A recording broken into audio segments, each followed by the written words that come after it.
Hello friends, स्वागत है आपનું મારા રસોડાના કાઠિયાવાડી સ્વાદમાં। હું ભાવનાબેન રાઠોડ। આજે આપણે બનાવીશું કાચી કેરીની ઇન્સ્ટન્ટ ચટણી। ફ્રેન્ડ્સ, લુક જોતા જ તમને અંદાજ આવી જતો હશે કે આ ચટણી કેટલી મસ્ત સ્વાદિષ્ટ તૈયાર થઈ છે। બસ અમુક નાની નાની બાબત ધ્યાનમાં રાખવાની છે જે સ્ટેપ બાય સ્ટેપ આગળ વિડીયોમાં તમારી સાથે શેર કરેલી છે। તો ચાલો બનાવીએ। એક વખત બનાવી અને આખું વર્ષ સ્ટોર કરી શકાય તેવી ખાટી મીઠી કાચી કેરીની ચટણી। તો ફ્રેન્ડ્સ, કાચી કેરી માર્કેટમાં આવવા માંડી છે અને કોઈક જ એવી વ્યક્તિ હશે કે જેને કાચી કેરી ના ભાવતી હોય। તો એક નંગ અને વજનમાં જોઈએ તો 250 ગ્રામ મેં કાચી કેરી લીધેલી છે। અહીંયા જુઓ કે એકદમ ફ્રેશ કેરી લેવાની છે। કોઈ પણ અથાણું બનાવતા હોય કે ચટણી બનાવતા હોય, કેરીની પસંદગી કરવામાં ખાસ ધ્યાન રાખવાનું। ફ્રેશ અને એકદમ સરસ તાજી હોય ને એવી કેરી લેવાની। કેરીના આપણે રફલી ટુકડા કરવાના છે। તો પાછળનો ભાગ અલગ કરી લેશું અને પેલા કેરીના 2 ભાગ કરી લેશું। તો અહીંયા તમે જુઓ કે એકદમ મસ્ત આપણી કેરી છે। બિલકુલ પીળો ભાગ ના હોવો જોઈએ। એવી રીતે કેરી હોય ને તો તમે બનાવેલી ચટણી લાંબા સમય સુધી એકદમ ફ્રેશ રહેશે। તો ગોટલીનો ભાગ અલગ કરી લેશું અને કેરીના રફલી ટુકડા કરી લેશું। અત્યારે લીધેલી કેરીનો ઉપરની છાલ અને અંદરનો ભાગ એકદમ કૂણો હોવાથી મેં કાઢેલો નથી। પણ જો કેરીની છાલ હાર્ડ હોય અને અંદરનો ભાગ પણ હાર્ડ હોય તો છાલ અને અંદરનો ભાગ બંને આપણે કાઢી લેવાનું। હવે સમારેલી કેરી આપણે મિક્સર જારમાં લઈ લેશું અને દરદરી પીસી લેશું। એકદમ ફાઇન ચટણી નથી કરવાની, દરદરી પીસવાની છે। અહીંયા કેરી પીસી લીધી છે અને તમે જુઓ કે આ રીતે દરદરી પીસેલી છે। કેરીનો કોઈ મોટો ભાગ પણ છે। જ્યારે ચટણી ખાશો ને ત્યારે આ કેરીના ટુકડા સ્વાદમાં બહુ મસ્ત લાગશે। સાઈડ પર રાખી દઈશું અને આગળની પ્રોસેસ ગેસ પર કરશું। તો ચટણી બનાવવા માટે ગેસ પર કઢાઈમાં 1 મોટા ચમચા જેટલું તેલ ઉમેરશું। આ ચટણી સ્ટોર કરવાની હોવાથી આપણે તેલનું પ્રમાણ થોડું વધારે રાખેલું છે। પણ જો તમે 2 થી 3 દિવસ પૂરતી ચટણી બનાવતા હોય ને તો તેલનું પ્રમાણ તમે ઓછું પણ રાખી શકો છો। તેલ ગરમ થાય એટલે અડધી ચમચી જીરું ઉમેરશું, 1 ચમચી વરિયાળી ઉમેરશું, સાથે નાના 3 થી 4 ટુકડા તજના ઉમેરી દેશું। બધું સરસ કકડી જાય ને એટલે ચપટી હિંગ ઉમેરશું અને તરત જ જે આપણે ક્રશ કરી રાખેલી કેરી છે ને એ ઉમેરી દેશું। પીસેલી કેરી બધી કઢાઈમાં ઉમેરી દીધી છે। ગેસની ફ્લેમ એકદમ ધીમી રાખી અને સરસ સાંતળી લેશું। આ સિવાય પણ ફ્રેન્ડ્સ, તમારે કાચી કેરીની કઈ રેસીપી જોવી છે એ મને કમેન્ટમાં જણાવજો। એ રેસીપી પણ હું ચોક્કસ તમારી સાથે શેર કરીશ। તેલ સાથે બધું સરસ મિક્સ થઈ જાય ને એટલે સ્વાદ પ્રમાણે મીઠું ઉમેરશું, 1 સ્પૂન જેટલી હળદર ઉમેરશું। હળદર અને મીઠું કેરી સાથે સરસ મિક્સ કરી લેશું।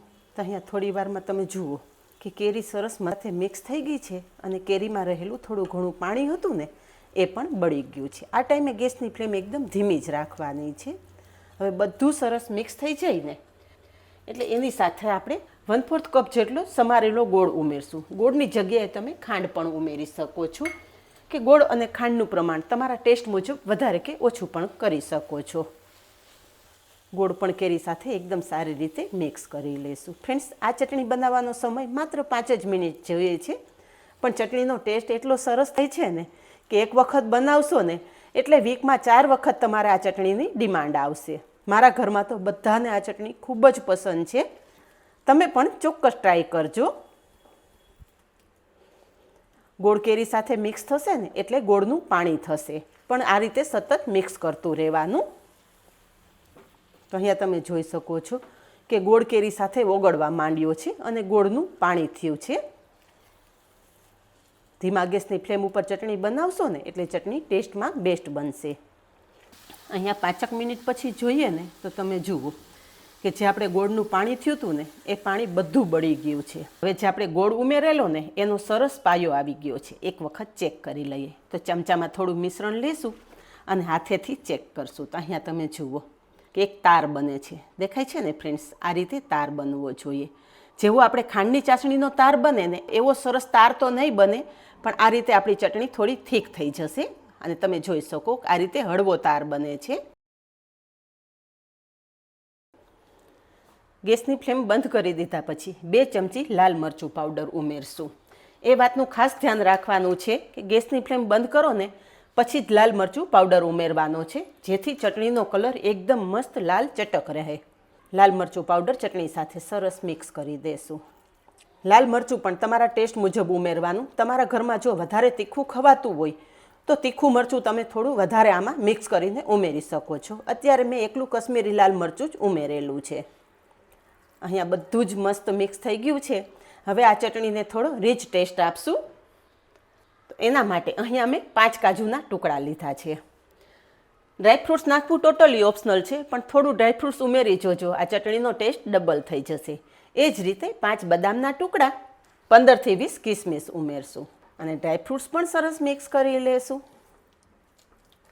તો જોયું ને ફ્રેન્ડ્સ કે આ ચટણી તમે માત્ર 5 જ મિનિટમાં તૈયાર કરી શકો છો. ફ્રેન્ડ્સ, જો ઘરે કોઈ ગેસ્ટ આવતા હોય ને તો એક વખત આ ચટણી બનાવી અને સર્વ કરજો. રેસીપી પૂછ્યા એ ગેસ્ટ રહેશે નહીં, એટલી સ્વાદિષ્ટ તમારી આ ચટણી તૈયાર થશે. અને તમે જોઈ શકો છો ફ્રેન્ડ્સ કેટલા મસ્ત કલર સાથે આપણી આ ચટણી તૈયાર થઈ છે. અહીંયા આપણી ચટણી સરસ તૈયાર થઈ ગઈ છે. સર્વ કરશું. તો ફ્રેન્ડ્સ, જોતાં જ ખાવાની ઈચ્છા થઈ જાય ને એવી મસ્ત કાચી કેરીની ખાટી મીઠી ચટણી તૈયાર થઈ ગઈ છે. તમે લુક તો જુઓ કેટલો મસ્ત આવે છે અને ચટણીનું ટેક્સચર પણ એકદમ પરફેક્ટ છે.